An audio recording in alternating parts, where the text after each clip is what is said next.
Good morning, Regeneration. Larke Blanton here, just dropping by to give you a little bit of motivation on this Monday morning. I hope everyone had a fantastic weekend and was able to get out and get a little bit of sunshine in whatever way that may be for you. Jamie and I took a couple of good hikes this weekend and did a lot of grilling and a lot of relaxing on our back deck, and it was just fantastic to slow down, to feel the sunshine, and just to relax a little bit before jumping back into the week. As you know, we are starting the shelter in place, or as I have seen, the safer in place order from the governor this evening, which brings about a lot of questions, a lot of uncertainty, a lot of confusion, a little bit of fear, just not really understanding what's going on for a lot of people in our state and in the other areas that have also enacted this safer at home order to just go against the pandemic that seems to be spreading. So I did want to just give you a little bit of motivation today for when times seem uncertain, when we have questions, when we don't really understand what's going on.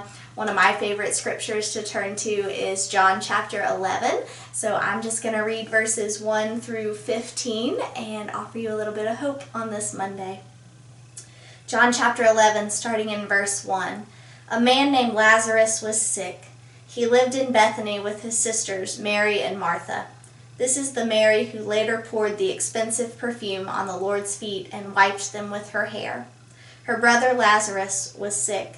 So the two sisters sent a message to Jesus telling him, "Lord, your dear friend is very sick."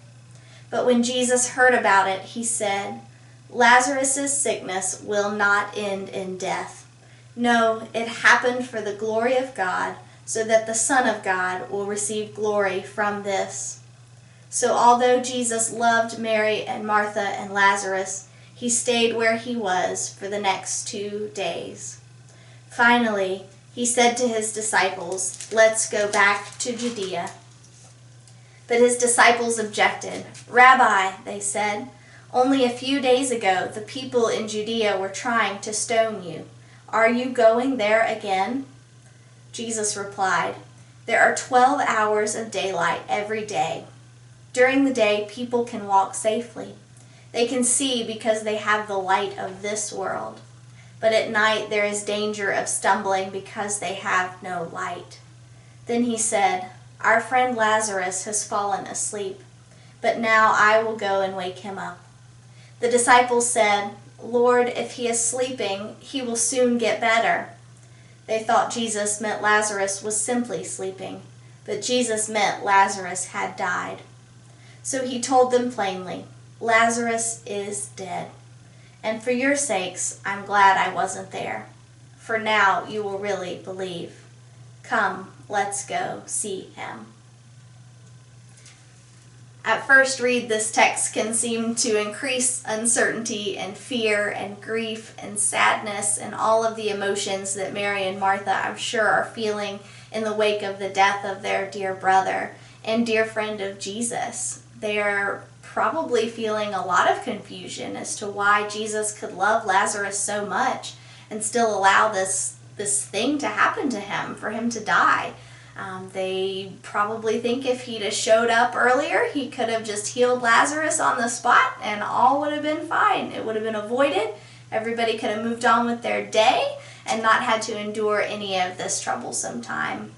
But that's not the way of Jesus, right? There's always a plan, there's always a purpose for anything that the Lord can use in this life. And so he's using Jesus and he's using Lazarus to prepare Mary and Martha and the rest of the world and the believers to come for the cross.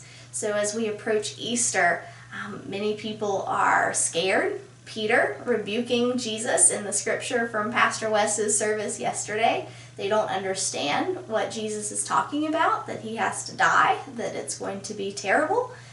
They just aren't sure. And anytime we find ourselves unsure, we allow fear to come into the mix as well.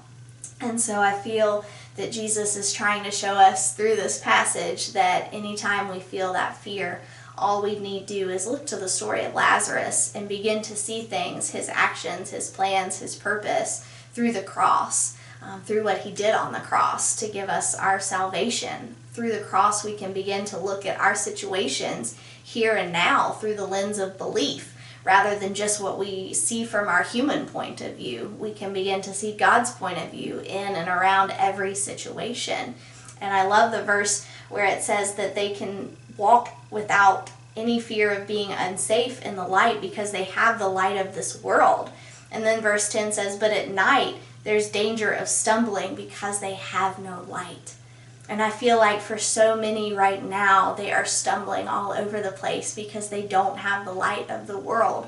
This sickness, this virus, this pandemic, whatever you want to call it, has come in and trampled out the light for many people.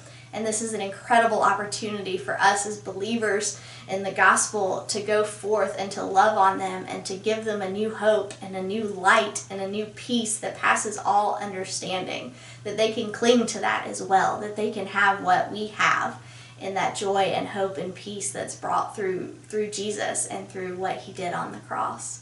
So church, I hope as you prepare for Easter that you will keep this story and this text close at heart, and that no matter what happens in this uncertain time for the next month, the next 2 months, the next 3 months, however long, that you will allow God to turn your lens of belief on, to be able to see through what purpose God has for you in this time, drawing closer in prayer, in worship, in song, in word, in all areas, reaching out to those you feel like need God the most in these uncertain moments. I hope you have a wonderful Monday and a very happy week, and I cannot wait to gather and worship again.